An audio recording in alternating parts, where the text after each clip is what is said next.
let's get ready for our stories today. Today's theme is a little different. It's when injuries reveal intentions. There's some juicy stories, so yeah, let's get to it. I had a guy who kept asking me ridiculous questions about if I'd ever had broken bones and walked on crutches and how hot it is to see a woman on crutches. This conversation got weirder and weirder by the minute until he finally got to the point where he asked me, would I walk on crutches to pretend to be hurt?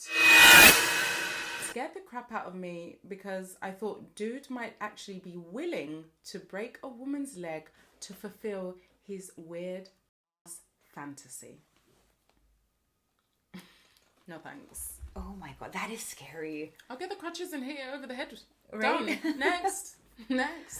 That is pretty crazy. Like the ending where she was like, I think he'd be willing to do it. Yeah, that's very, very weird. Like if she's getting that vibe and that energy from him, that's scary. We're literally talking about someone else's pain.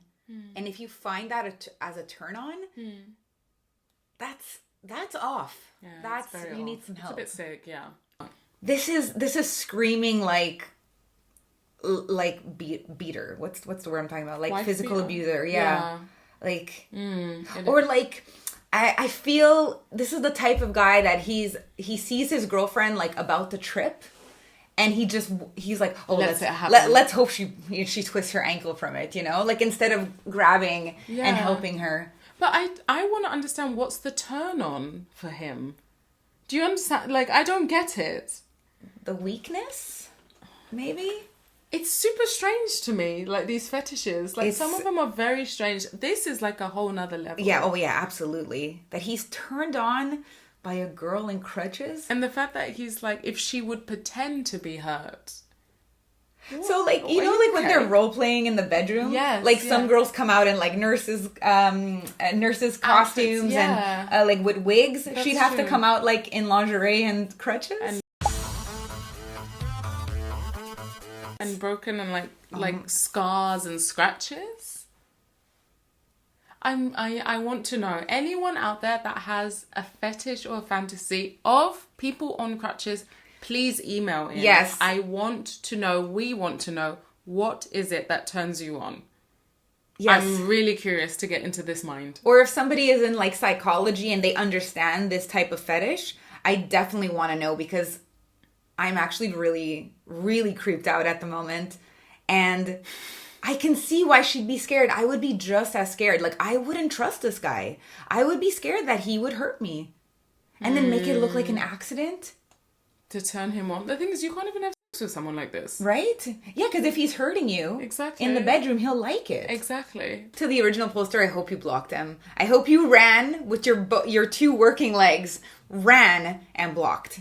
Because there's something super, super odd about that and just scary. I would send him crutches to his home address from Amazon and say, there you go, turn yourself on. Yeah, exactly. For his birthday, just send him a pair of crutches. Like the foot, I mean, I don't get it, but foot is like, okay. Right. I understand a bit. What other fetishes are there? It's a body part. Yeah. Right? So some people like feet, some people like boobs, some people like butts, some people like wrists. I mean, a fetish is a fetish, but we're talking about broken bones. Like, that's a different level. No, I'm not into it. Sorry, next. No. Like, does he get... Like, what does he do on his spare time? Does he walk around the ER? Just looking at people getting stitched up and bandaged up? Maybe. You know, there are strange people out there. Walks around the ER. Watches people, like, walk around crutches, getting bandaged up, and then whatever. He gets hard from that? And then goes to the bathroom. No, I can imagine that. That's the way I picture it. If he likes it that much, he can't go online to get porn, because there's no, like, crutch porn. Actually, you know what? I might be wrong. Maybe there is crutch porn. I'm sure there is, to be honest. Maybe. Sarah, I'm sure there is. But yeah, if he wants to see it in real life and he's got no girlfriend to walk around in crutches for him. Well, honey, like Sarah said, we're happy that you took your two good legs and ran. Yes, because there's something totally off. 100%. Next. Yes. Okay, on to the next. story. All right, guys, guess what? It's time for the Sara X-Files. This is while my ex and I were living together. We had this old school pot. It was just like a metal stainless steel pot, like silver. Okay, and it didn't even have like the rubber covering on the handle. Oh, wow. Even the handle was metal. Stainless steel. Yeah. Okay. I think it was given to him by his mom or his grandma or something. So it was like this old school pot. And I was heating something up in the pot.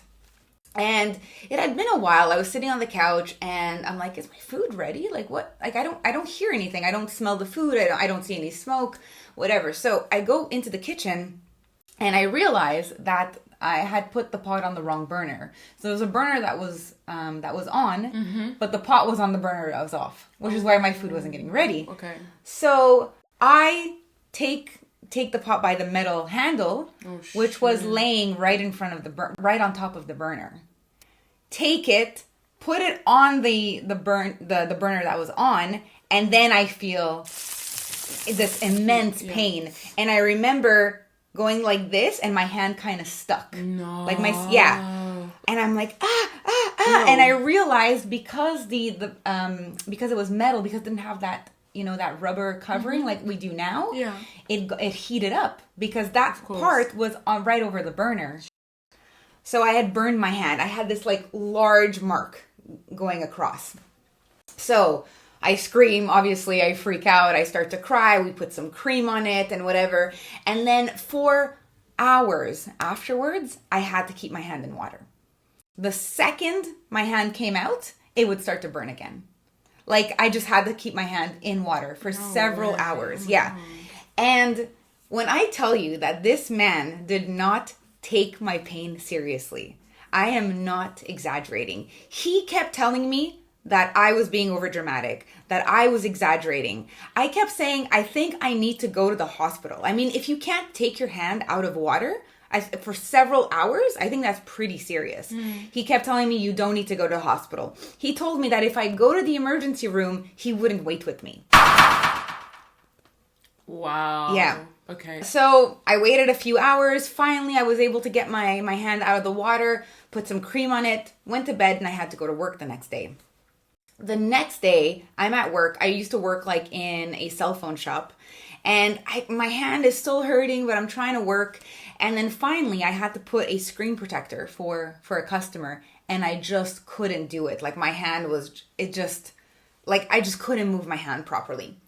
And I had to call my boss, it was his day off. I was working alone that day. It was his day off. He had been planning a day trip with his girlfriend.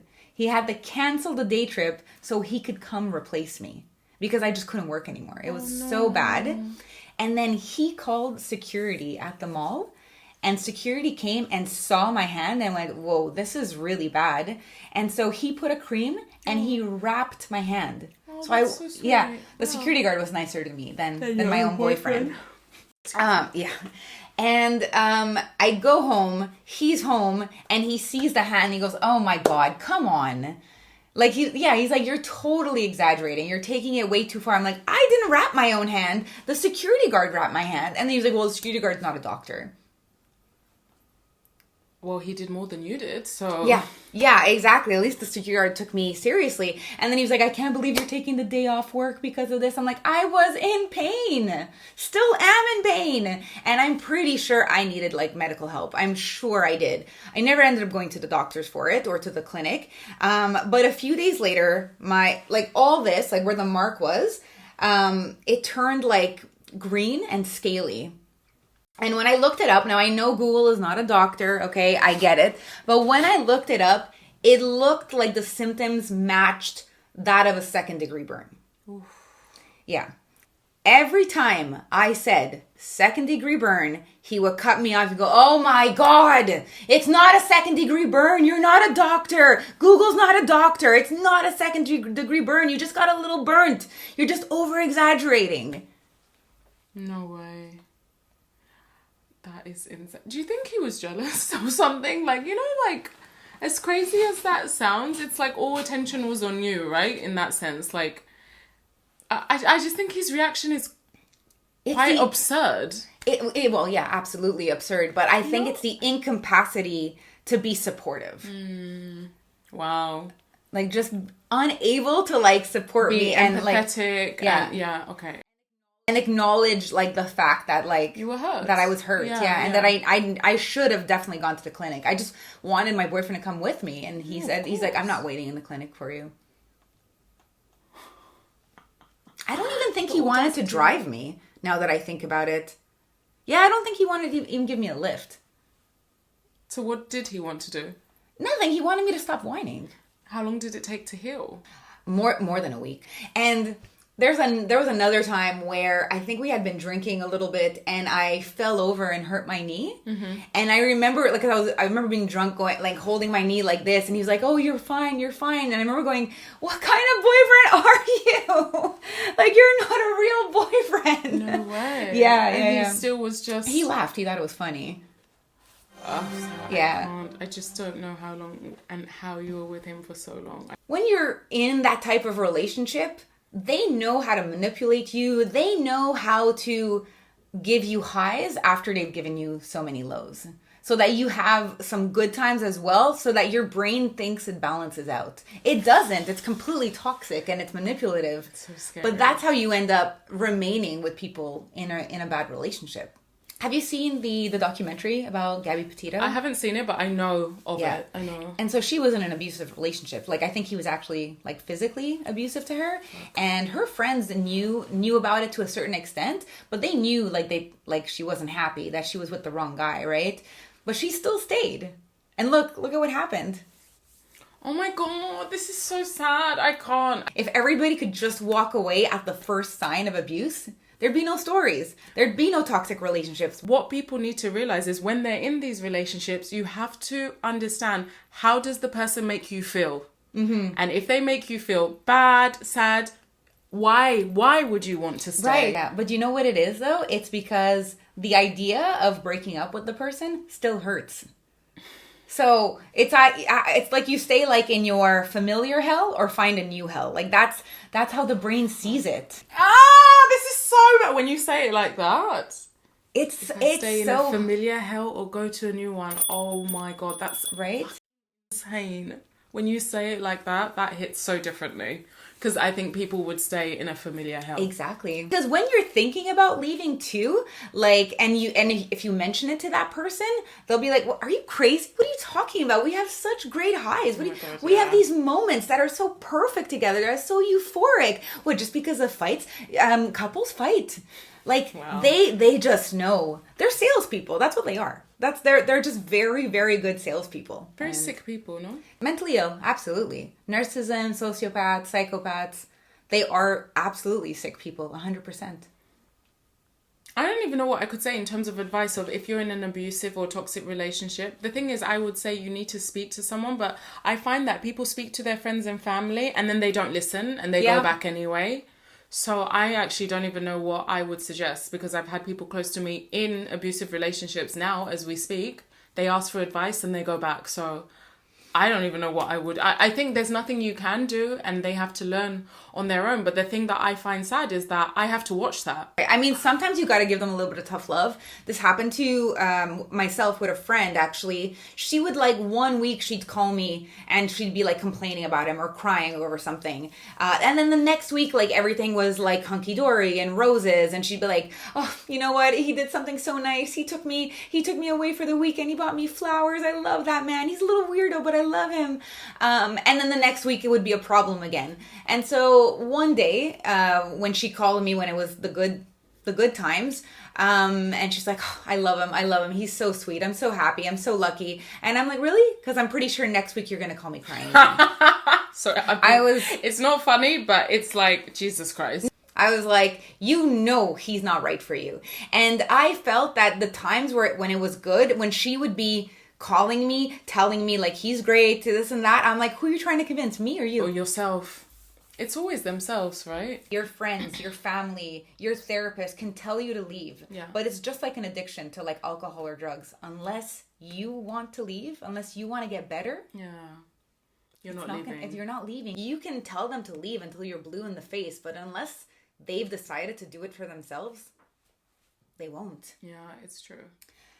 Woof, that was a bit heavy. Yeah, that was a heavy episode today. Yeah, all It was about the ER and yeah, about guys who like to see women that are in pain, or in my case, can't even acknowledge pain. Yeah, that's true. Yeah, can't acknowledge an injury. And I mean, he saw it. Yeah. He saw my hand that it was green and scaly, and still like, horrible. No, you're exaggerating. You're just, that's your skin drying up from the burn. Imagine. Yeah. No, what an excuse. But as always, if you guys have any submissions, we will leave the email on the screen, thespillandgrill@gmail.com.